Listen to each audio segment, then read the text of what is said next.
The metal gate clanged shut with the finality of a judge's gavel.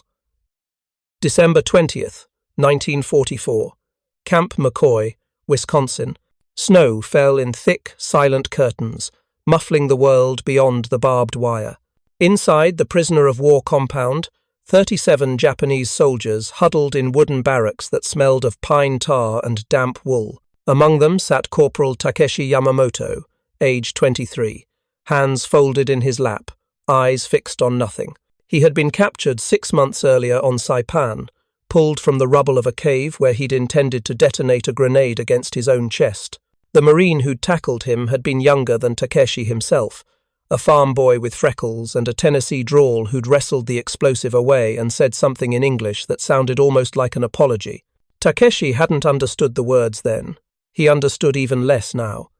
His father's voice echoed in the spaces between his thoughts, reciting the lesson hammered into him since childhood.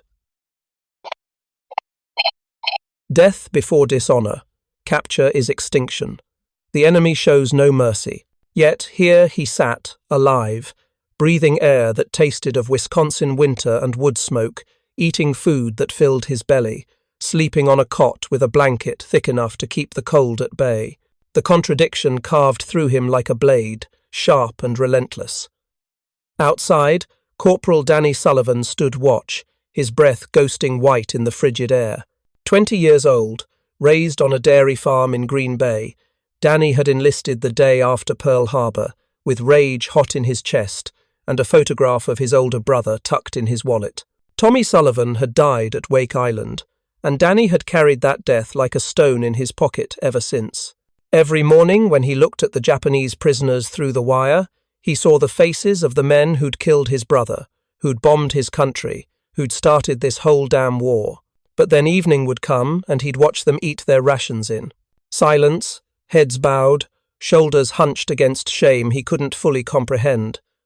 And the stone in his pocket felt heavier, more complicated. The package had arrived that afternoon, wrapped in brown paper and string, addressed in his mother's careful handwriting. Danny's hands had trembled as he'd signed for it, knowing what lay inside. Christmas from home. He'd carried it to the guard's station like a sacred object, set it on the wooden table beside the coal stove, and hadn't yet found the courage to open it. If you're enjoying this deep dive into the story, hit the subscribe button and let us know in the comments from where in the world you are watching from today. The war in the Pacific had been grinding forward with the momentum of a glacier, slow and merciless. By December of 1944, the tide had turned decisively against Japan. Saipan had fallen in July. The Philippines campaign was underway. B-29s were beginning to pound the Japanese home islands from bases in the Marianas. Yet even as their nation bled from 1,000 wounds, Japanese soldiers continued to fight with a ferocity that baffled American commanders. Surrender rates remained astonishingly low. Banzai charges turned battles into slaughterhouses. Prisoners, when taken, often attempted suicide in the first hours of captivity, convinced that torture and humiliation awaited them. This conviction was not accidental. For more than a decade, the Japanese military had cultivated an ideology that made surrender unthinkable. The Senjin-kun, the 1941 Field Service Code, had crystallized this belief into official doctrine. Never suffer the disgrace of being taken alive, it commanded. Never bequeath a name soiled by misdeeds. Boys learned these lessons before they learned to read. Men carried them to war tattooed on their souls. Propaganda posters depicted American and British soldiers as demonic beasts, subhuman creatures who would defile, torture, and murder any Japanese who fell into their hands. Radio broadcasts reinforced the message with stories of atrocities, some real, many fabricated, all designed to ensure that death would always seem preferable to capture. So when Takeshi Yamamoto woke each morning in his bunk at Camp McCoy, alive and unharmed, the dissonance rattled through him like artillery fire. He had been taught to expect monsters. Instead, he'd found men who spoke in low voices, who followed rules, who distributed food with mechanical precision and medical care without apparent malice. It was, in its own way, more terrifying than the violence he'd been promised. At least violence made sense. At least cruelty confirmed what he'd been taught. But this strange bureaucratic kindness, this adherence to protocols and conventions he'd never been told existed, left him adrift in uncertainty. The other prisoners felt it too, though few spoke of it aloud. In the barracks at night, men whispered of home, of families they would never see. Again, not because they were dead, but because they had committed the unforgivable sin of allowing themselves to be captured. The Japanese government had responded to Allied notifications of POW identities with silence. No letters were forwarded, no families informed. As far as Tokyo was concerned, these men had ceased to exist the moment they surrendered. Takeshi's mother would receive no news of him. His younger sister would grow up believing he had died heroically rather than lived in shame. The thought twisted in his gut like a knife. Camp McCoy had been hastily constructed in 1942, one of hundreds of POW camps that had sprouted across the American interior as the war's prisoner haul grew beyond anyone's initial projections. The main compound consisted of wooden barracks arranged in neat rows, surrounded by double fences topped with barbed wire. Guard towers punctuated the perimeter at regular intervals, manned 24 hours a day. The prisoners here were an odd assortment. Most were Japanese, captured in the island-hopping campaigns across the Pacific. A handful were Korean labourers who'd been press-ganged into service by the Japanese military. 2 were Taiwanese. All existed in a strange limbo, neither quite prisoners nor quite guests, subject to rules they didn't fully understand, living under a system that treated them with a correctness that bordered on clinical. They worked during the day, assigned to non-military labour in accordance with the Geneva Convention. Some cut firewood, others repaired roads. A few with technical skills had been detailed to maintain equipment at nearby army facilities, always under guard, always watched. They were paid nominal wages, kept on account, allowed to purchase small items from the camp canteen, cigarettes, soap, writing paper that went unused because there was no one to write to. The food was adequate, sometimes more than adequate. Meat appeared regularly, far more often than most of the prisoners had eaten even before the war. Vegetables, bread, rice when available. Medical care was provided without question. Sick men were treated, regardless of the nature of their illness. Dental work was performed, injuries tended. It was all so impossibly normal, so relentlessly humane, that it became its own form of torment. Danny Sullivan had grown up believing in clear lines between right and wrong, enemy and friend. His father had fought in the Great War, had come home with gas-scarred lungs, and stories of Germans who were evil incarnate, monsters who had to be stopped at any cost. When the Japanese attacked Pearl Harbor, that same clarity had seemed to descend. The enemy was obvious, the cause was just. Danny had enlisted without hesitation, had trained with the certainty that he would be fighting creatures worthy of hate. But then he'd been assigned to guard duty at Camp McCoy instead of combat in the Pacific, and the clear lines had begun to blur. The prisoners didn't look like monsters. They looked tired, frightened, young. Some were younger than Danny himself, boys barely out of school who flinched at loud noises and stared at the ground when guards walked past. Others were older, weathered men with greying hair and hands scarred from labour. They bowed constantly, a reflexive gesture that seemed to happen without conscious thought.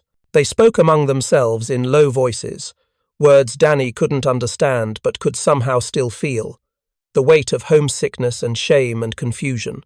He'd been warned in training about fraternization. Prisoners were not your friends, they were the enemy, no matter how docile they seemed. Maintain distance, maintain authority.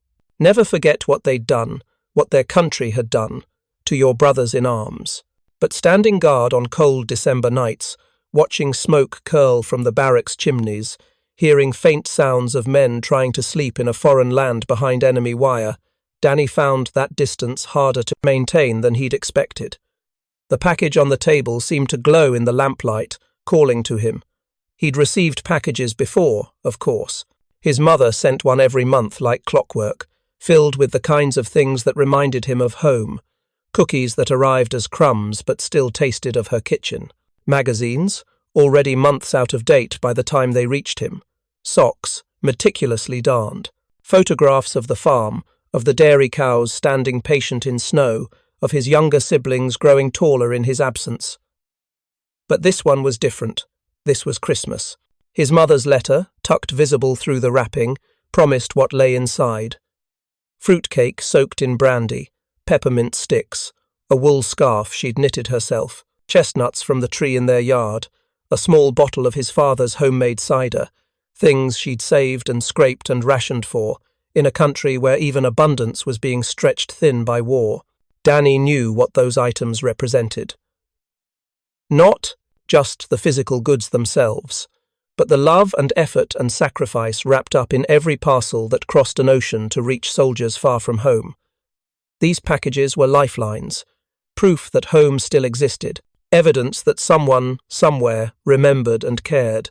To waste even a crumb felt sacrilegious. Sergeant Mitchell, the watch commander, stepped into the guard station, stamping snow from his boots. Older than Danny by a decade, Mitchell had seen action at Guadalcanal before a shrapnel wound to his leg had earned him a ticket back to the States and a reassignment to garrison duty. He'd arrived at Camp McCoy bitter about missing the war, angry at being relegated to babysitting prisoners while other men fought. But something in him had softened over the months. Danny had watched it happen, had seen the way Mitchell's jaw unclenched when he talked to the prisoners, the way his orders became less sharp, more procedural. Now Mitchell glanced at the package on the table, allowed himself a small smile. "From your ma?" "Yes, sir. Arrived this afternoon." "You gonna open it, or just stare at it till New Year's?" Danny's hand moved to the string, then hesitated. Thinking. Mitchell poured himself coffee from the pot on the stove, the liquid thick and black as oil. Thinking about what? My brother. How he never got his last Christmas package. They said it came back marked deceased. My ma keeps it in the attic. Won't open it. The room fell silent, except for the crackle of coal in the stove and the distant sound of wind pushing against the building. Mitchell sipped his coffee, winced at the bitterness, sipped again. "That why you're out here instead of in the barracks opening your presents?" Danny didn't answer immediately. Outside, through the frost-rimed window, he could see the prisoners' compound. Dim lights glowed in the barracks windows. Shadows moved behind canvas blinds. Men settling in for another night in a place that would never be home, serving a sentence imposed not by courts, but by the simple fact of their capture. Danny said finally. "You ever think about what they think?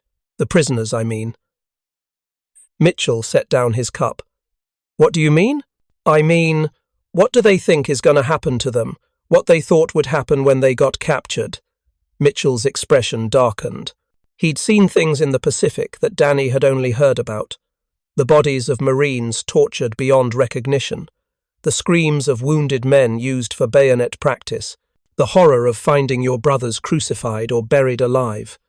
"Why the hell would I care what they think?" he said, but there was less venom in it than there used to be. "Because they're terrified," Danny said quietly. "You can see it. Even after all these months, they're still waiting for us to do whatever they think we're going to do." Mitchell grunted, picked up his coffee again. "Geneva Convention keeps them safe. They know that by now." "Do they?" "I read in the briefing that most of them tried to kill themselves right after capture. Some of them succeeded. The ones here, they thought they were going to be tortured. Thought we'd. You know, the propaganda they were fed." The two men stood in silence, the weight of that knowledge settling between them. The Japanese military had taught its soldiers that surrender meant suffering so horrific that death was preferable. They'd been told stories of American soldiers who raped, mutilated, murdered. They'd been shown films of supposed atrocities.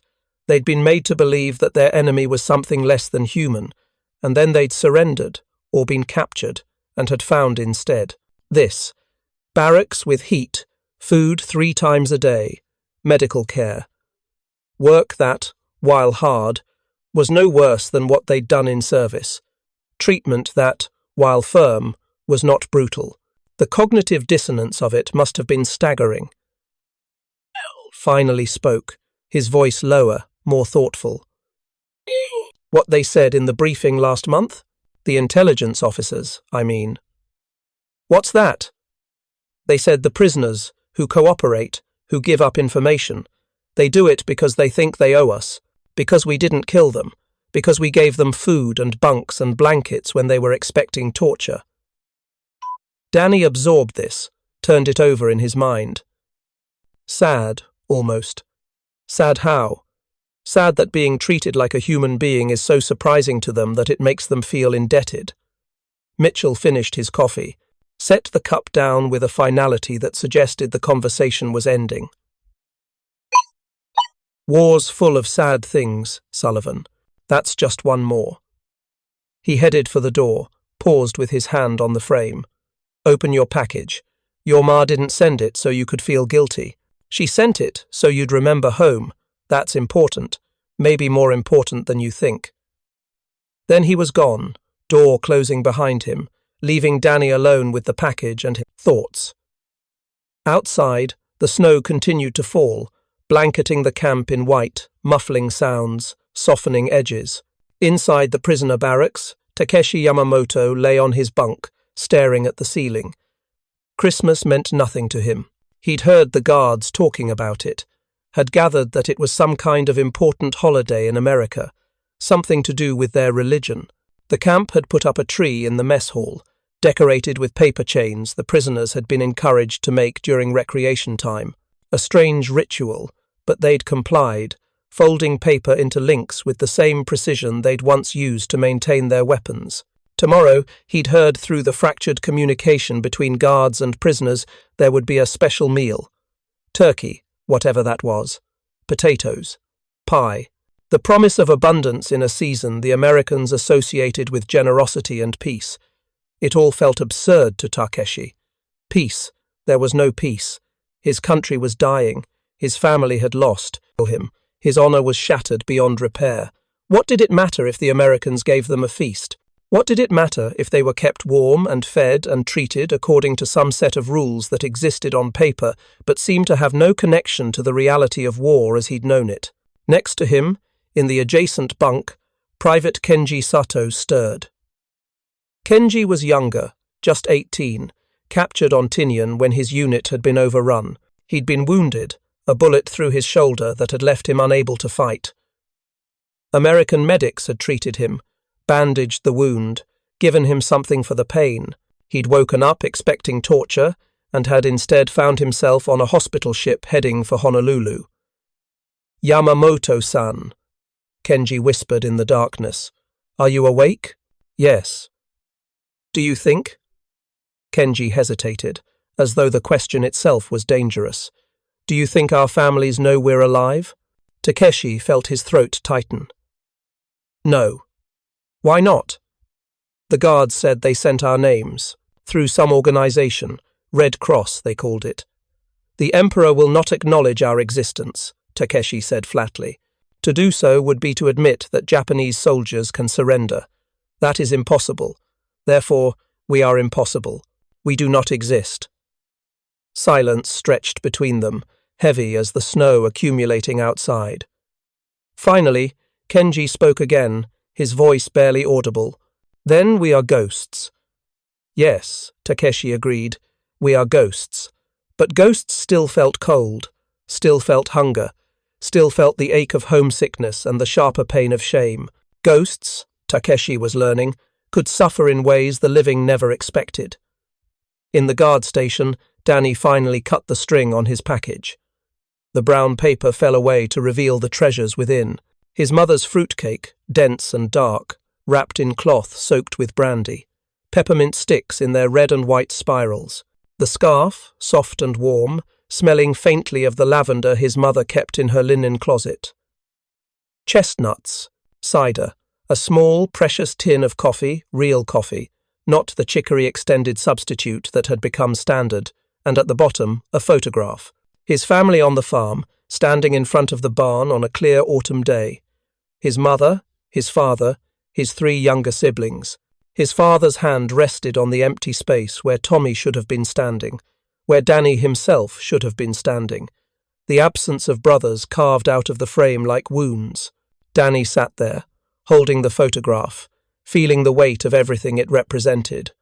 Home, sacrifice, the people he was fighting for, and the people he'd lost. The complexity of it all suddenly felt overwhelming. This war that had seemed so simple, so black and white, had revealed itself to be full of greys he hadn't anticipated. He thought about the prisoners in their barracks, lying awake in the dark.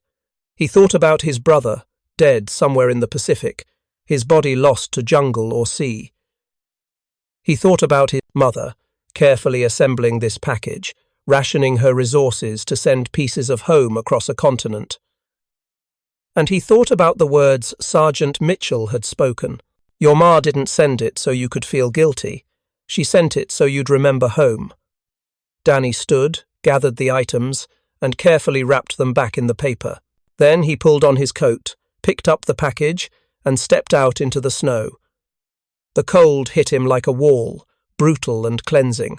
He made his way across the compound toward the guard tower, his boots crunching through fresh powder, his breath clouding white. Above him, stars pierced the winter sky with a clarity that seemed impossible. Somewhere out there, across an ocean, men were still dying. Ships were sinking. Planes were falling from the sky. Cities were burning. The war ground on with its terrible momentum, indifferent to the small human dramas playing out beneath its weight. But here, in this moment, on this frozen night in Wisconsin, a young man from a dairy farm carried his mother's Christmas package across a prisoner of war camp, and something in the calculus of the war was about to shift in ways neither he nor the men behind the wire could yet imagine. The guard tower loomed above the compound, its searchlight cutting slow arcs through the falling snow. Danny climbed the wooden stairs, each step creaking under his weight. Private First Class Eddie Chen sat in the tower, rifle across his lap, hands tucked under his arms for warmth.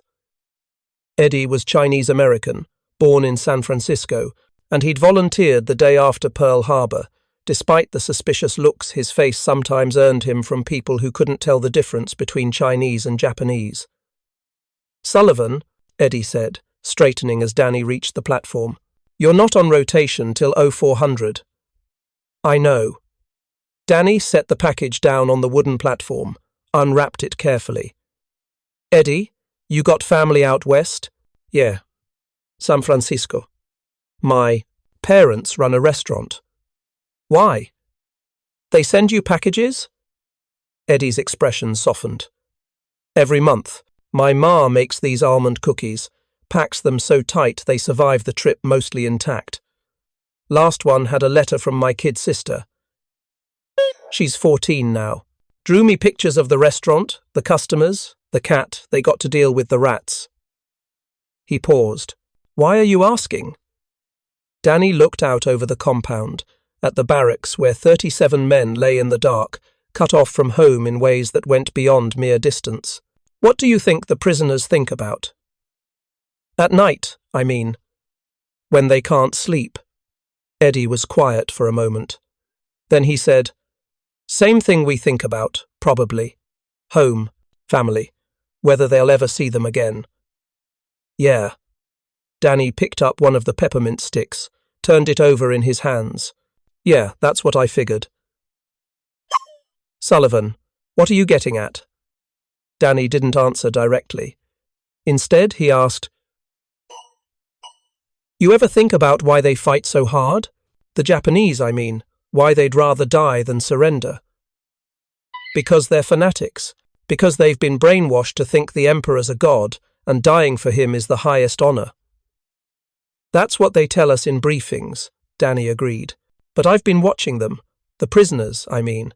They don't act like fanatics. They act like men who are terrified and ashamed and confused. Like they expected something completely different from what they got. Eddie shifted, uncomfortable. They're the enemy, Danny.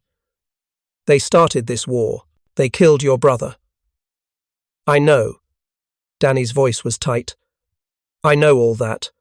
I think about Tommy every single day, but that doesn't change the fact that those men down there are somebody's brothers too. Somebody's sons. And nobody's telling their families they're alive. The wind picked up, sending snow swirling around the tower. Eddie hunched deeper into his coat. Where are you going with this? Danny picked up the package, held it carefully. Tomorrow's Christmas. The guards are getting special meals, time off, packages from home. The prisoners are getting. What? Turkey they don't understand and paper chains they made because we told them to? They're POWs, Sullivan. They're not guests. I know that.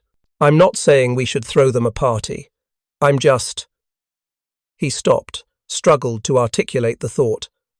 My ma sent this package across a whole country to reach me, put love and work and sacrifice into every item. The prisoners down there, their families would do the same thing if they could.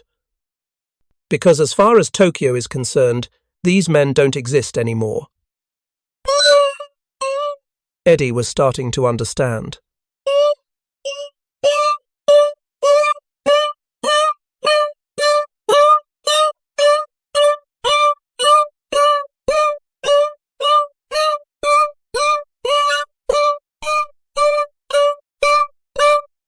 Something stupid, probably. Sullivan. Just come down with me. I want you to see something. They descended from the tower together, crossed the compound to the fence line. The barbed wire gleamed dully in the searchlight, a reminder of the boundary between prisoner, guard, enemy, and captor. Danny stood there, package in his arms, and stared at the barracks. A shadow moved behind one of the windows. Someone was awake, looking out at the night. Danny wondered what that man saw. Snow, wire, guard towers, the physical evidence of captivity. But what did he think? What did he feel? Did he wonder if morning would bring the torture he'd been promised? Did he still, after all these months, expect American guards to reveal themselves as the monsters the propaganda had painted them to be? Corporal Yamamoto, Eddie said quietly. The one in Barrack 3. You know about him? I've heard some things. Intelligence interrogated him pretty extensively when he first arrived, cooperated fully, gave them detailed information about his unit, positions, strength, morale. You know why? Danny shook his head. Because he thought he owed us. Because we gave him medical care for his injuries. Because we fed him. Because we didn't torture him. Eddie's voice carried, something like wonder. Can you imagine? Being so certain you'd be tortured that basic human decency feels like a debt you have to repay? They stood there in the snow, two young men from opposite sides of a country that itself was divided by war, trying to understand something that defied easy comprehension. Finally, Danny spoke. I'm going to take some of this stuff in there, to the barracks, share it with them. Eddie's eyes widened. Sullivan, that's against... I know what it's against. I know all the regulations. But Eddie, it's Christmas, and those men are expecting monsters. Maybe just once, we show them something different. You could get court-martialed. Maybe. This won't change anything. Won't end the war. Won't bring back the men they killed. I know that too. Danny's hands tightened on the package. But maybe it changes something for them. Maybe it changes something for me. Eddie studied him for a long moment. Then, slowly, he nodded. You're going to need someone to vouch for you if this goes sideways. I'll come with you. They walked to the gate together. The guard on duty, a corporal named Roberts, looked up in surprise as they approached. Sullivan? Chen? What are you doing out here? Need to go into the compound, Danny said. Quick welfare check. Roberts frowned. At 2200 hours? In a snowstorm? Thought I heard something. Won't take long. It was a thin excuse, but Roberts was tired and cold, and had no interest in arguing. He unlocked the gate, let them through, locked it behind them. The sound of metal on metal echoed through the night, final as a judge's verdict. The walk to Barrack 3 felt longer than it was. Snow crunched under their boots, their breath ghosted white. Somewhere in the distance, a train whistle blew, lonely and mournful. Danny's heart hammered against his ribs. What was he doing? What did he think would happen? But he kept walking. At the barrack door, he paused. Through the thin walls, he could hear the sounds of men breathing, the creak of bunks, the whisper of quiet conversation in Japanese. He knocked, 2 firm raps that echoed in the stillness. The conversation inside stopped instantly. Footsteps approached. The door opened a crack, and Corporal Takeshi Yamamoto's face appeared, eyes widening in surprise and immediate fear at the sight of 2 American guards standing in the snow. "Corporal Yamamoto," Danny said, then realized the man might not understand English. He tried gestures, held up the package, mimed opening it. Takeshi's expression remained wary, confused. Behind him, other prisoners had risen from their bunks, were gathering in the shadows, tense and watchful. The fear in the room was palpable, electric. These men had spent 6 months waiting for the other shoe to drop, for the Americans to reveal their true nature. And now 2 guards had appeared at their door in the middle of the night, and every nightmare they'd been taught to expect suddenly seemed about to come true. Eddie stepped forward, spoke in halting Cantonese. It wasn't Japanese, but the languages shared enough Chinese characters, enough linguistic roots, that basic meaning could sometimes cross the divide. He pointed to the package, to himself, to Danny, made gestures of giving, of sharing. Takeshi's eyes narrowed, processing. He turned, spoke rapidly in Japanese to the men behind him. Someone responded. Another voice joined in. An argument was happening, Danny realized. Some wanted to refuse whatever was being offered. Others were curious. All were frightened. Finally, Takeshi turned back to Danny. He said something in Japanese, then tried English, the words heavily accented but clear enough. Why? It was perhaps the most important question in the world at that moment. Why would an American guard, whose brother had been killed by Japanese soldiers, stand in the snow on Christmas Eve and offer to share his mother's carefully assembled package with the enemy? Danny didn't have a good answer. He wasn't sure he fully understood it himself. So he simply said, "Christmas, family, home." He held up the package again. "Share." Something shifted in Takeshi's expression. Not trust, exactly, but perhaps the faintest crack in the wall of certainty he'd built around himself, the certainty that Americans were monsters, that captivity meant only suffering, that there was no humanity to be found behind the wire. He stepped back, opened the door wider.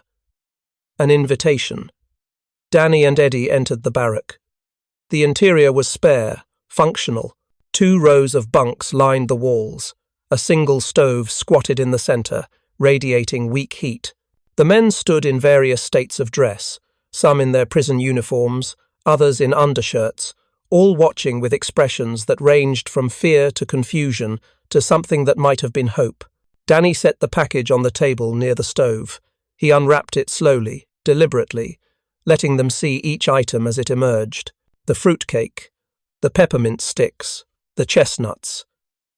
He broke the fruitcake into pieces, placed them on the paper, arranged the peppermint sticks in a circle, opened the bag of chestnuts. Then he stepped back and gestured for them to approach. Nobody moved.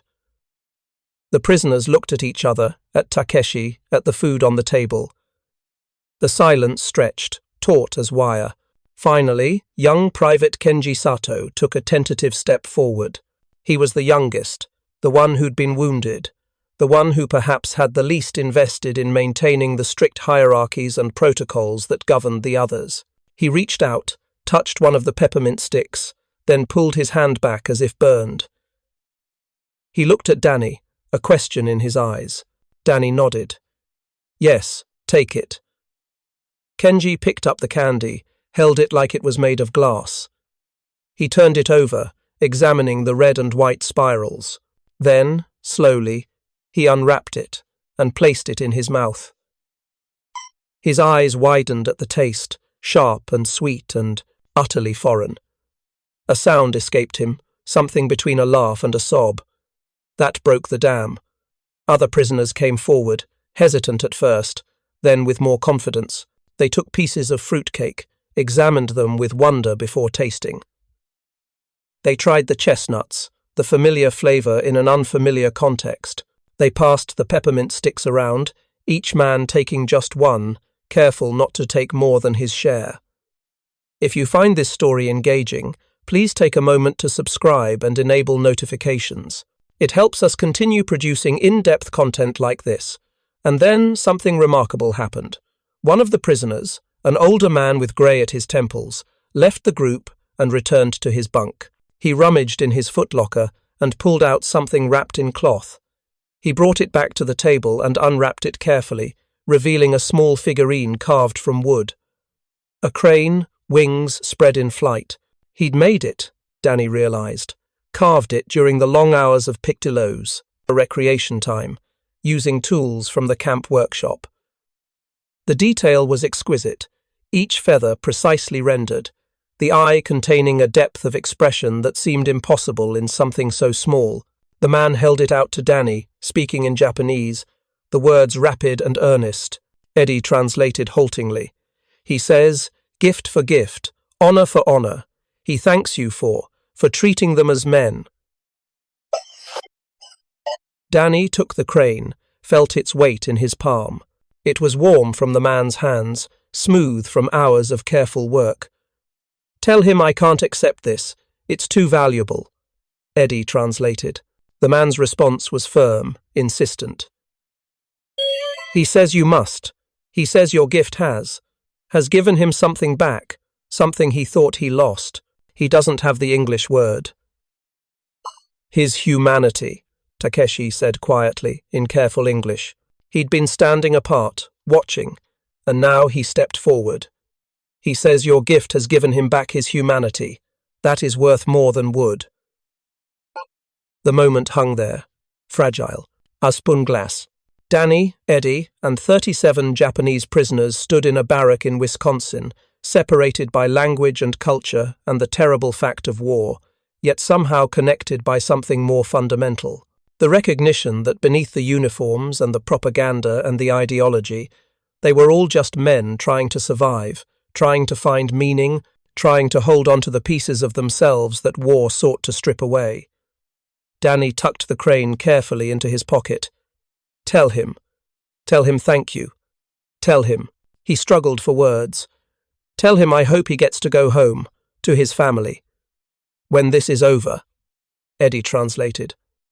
The old man bowed deeply, a gesture of profound respect. Others followed suit, bowing to Danny, to Eddie, expressions of gratitude mixed with something more complex. They had been taught that Americans would degrade them, torture them, strip them of honor. Instead, they had been given food, care, and now, on Christmas Eve, a share of precious gifts from home. The cognitive dissonance must have been overwhelming.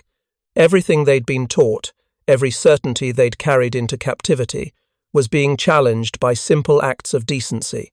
And with each challenge, the foundation of the ideology that had sent them to war cracked a little more.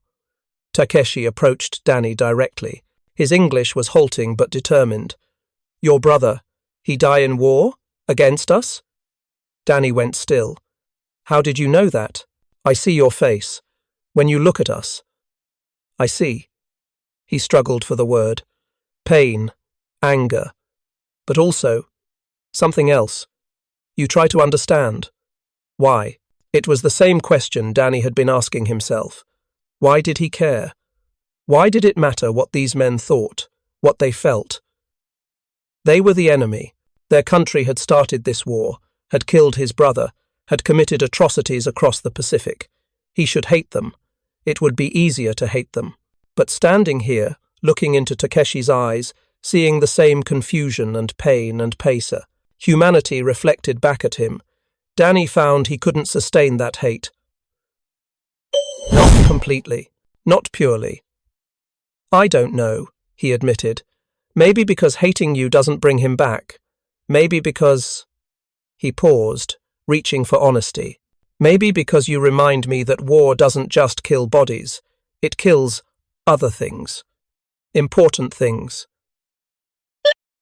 Takeshi nodded slowly. In Japan, we learn, American soldiers are demons. They have no honor, no heart. When I was captured, I try to die, because death is better than dishonor. Better than torture I know will come. His voice dropped. But torture did not come. Instead, food, medicine, blankets. I think, maybe I am already dead. Maybe this is strange afterlife. You're not dead, Danny said. You're just somewhere else. Somewhere different than you expected. Yes, different. Takeshi looked around at the other prisoners, at the pieces of fruitcake on the table, at the peppermint sticks being carefully savoured. Now I do not know what to believe. If Americans are not demons, then. He stopped, the implication hanging unspoken between them.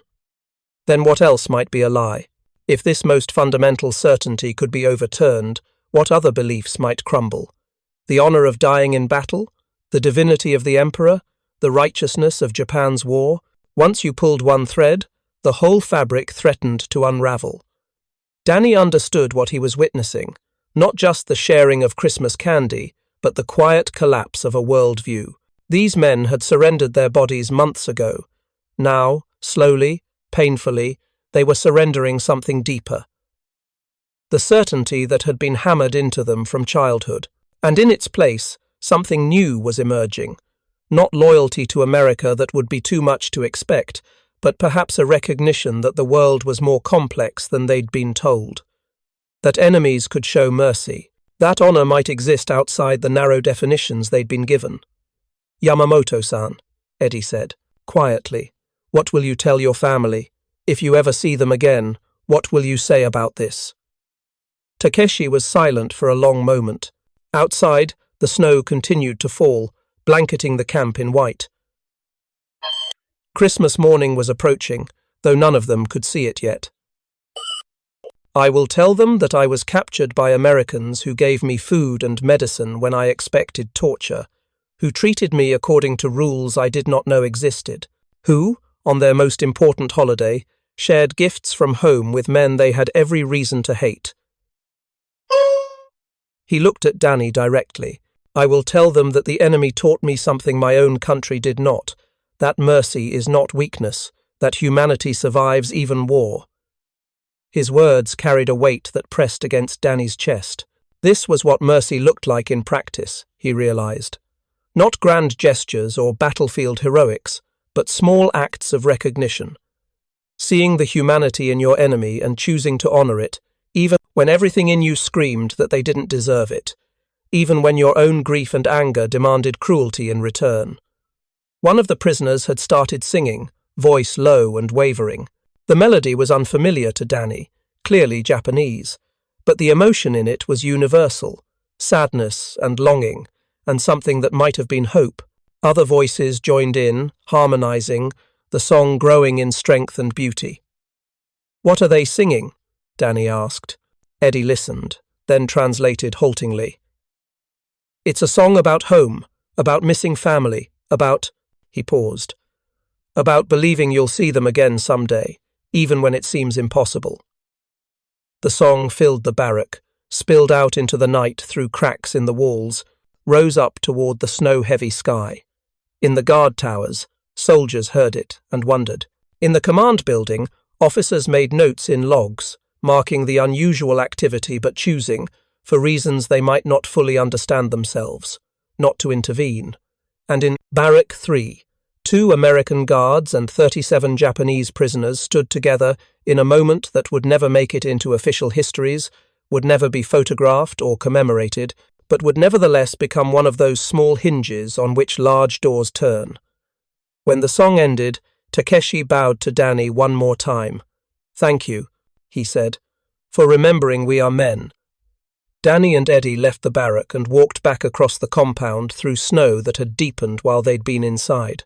At the gate, Roberts let them through without comment, though his expression suggested he knew something had happened, something that bent, if not broke, the regulations he was supposed to enforce. Back at the guard station, Sergeant Mitchell was waiting. He looked at Danny's empty hands, at the snow dusting his shoulders, at the expression on his face that suggested something had shifted in him during the past hour. "Sullivan," he said, "where's your package?" "Shared it, Danny," replied simply. Mitchell was quiet for a moment. Then he said, "With who?" "With men who don't get packages. Men whose families don't even know they're alive. Men who—" Danny stopped, then continued. "Men who reminded me that everybody's somebody's brother." Mitchell's jaw tightened. Danny waited for the reprimand, for the citation, for the consequences of breaking fraternization rules. Instead, Mitchell reached into his footlocker and pulled out his own package from home, still unopened. He set it on the table between them. "My wife sent this," he said. "There's enough in here for the guards and then some. Maybe there's enough to share around." And that was how, on Christmas morning of 1944, guards at Camp McCoy in Wisconsin found reasons to enter the prisoner barracks with parcels under their arms. How Japanese soldiers who'd expected monsters found themselves receiving chocolate bars and cigarettes and small tokens that said, however imperfectly, "You are human and we remember that." The war didn't end that day. The fighting in the Pacific ground on for another 8 months, brutal and unrelenting. Men continued to die by the thousands. Cities burned. Ships sank. The machinery of war crushed lives with industrial efficiency. But in one small camp in Wisconsin, something had changed. The men on both sides of the wire had glimpsed something beyond the propaganda and the hate. They'd seen that mercy was possible, even necessary, especially when it seemed undeserved. Years later, after the war had ended and prisoners had been repatriated, Takeshi Yamamoto returned to Japan. He found his family alive, found his mother weeping at the sight of him, found his sister grown into a young woman he barely recognized. He told them about his captivity, about the camp in Wisconsin, about the Christmas when American guards had shared their packages from home. His father listened in silence, then said, "They showed you mercy because they are strong enough to offer it. That is true strength." And in Green Bay, Wisconsin, Danny Sullivan returned to the family farm. He took over the dairy business from his aging father. He married a girl from town, had 3 children, lived a quiet life that bore no resemblance to the drama of war. But on the mantel in his living room, he kept a wooden crane, wings spread in flight, carved by the hands of a man who'd once been his enemy and had become, in the space of one snowy night, something more complicated than that simple designation allowed. The crane gathered dust over the years. His children asked about it occasionally, and he told them the story, though he always felt he couldn't quite capture the weight of that moment, the significance of what had passed between guards and prisoners on Christmas Eve.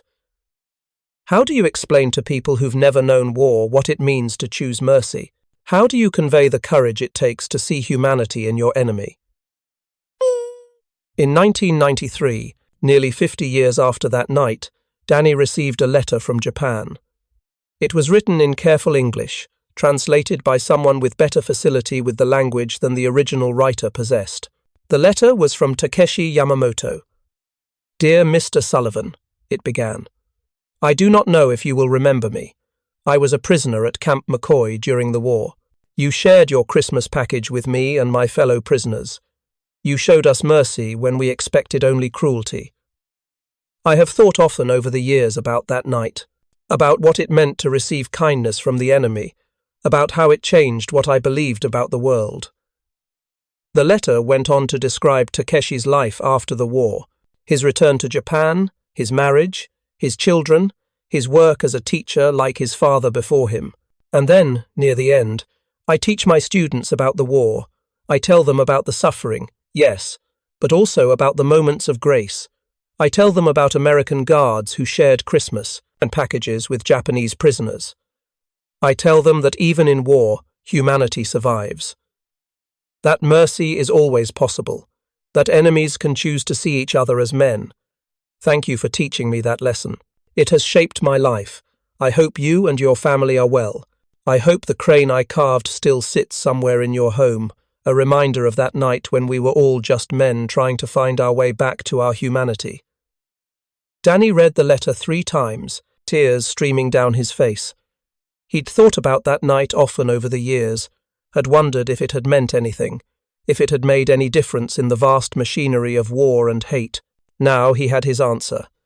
He wrote back, a correspondence began, and 2 years later, Takeshi travelled to Wisconsin. They met at the farm, 2 old men who'd once stood on opposite sides of a wire, who'd once been enemy and captor, who'd once embodied everything the other had been taught to hate. They shook hands. They shared a meal.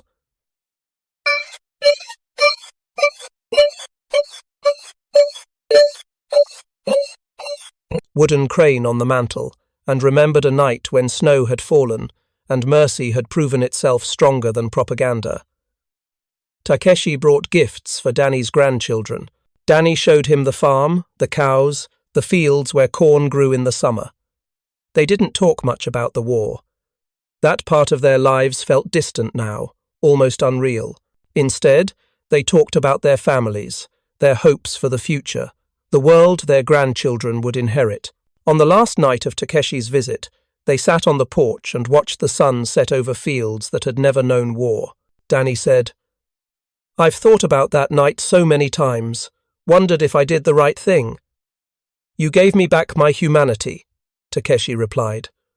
"When I had lost it, when I thought it was gone forever, that is always the right thing." "The war cost so much," Danny said quietly. "My brother, your comrades, millions of people. Sometimes I wonder if one act of mercy, one night of sharing Christmas candy, if that, matters at all against so much suffering." Takeshi was quiet for a long moment. Then he said, "A single candle does not stop the darkness, but it proves that light exists, that it can exist. That is not nothing." They sat in silence as stars emerged in the darkening sky. Somewhere out there, the world continued its turning, indifferent to the small dramas of human existence. But here, on this porch in Wisconsin, 2 men who should have been enemies had instead become something rarer and more precious.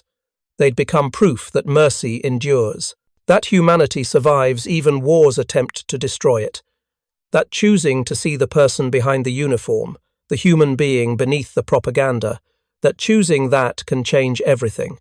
Thank you for watching. For more detailed historical breakdowns, check out the other videos on your screen now, and don't forget to subscribe.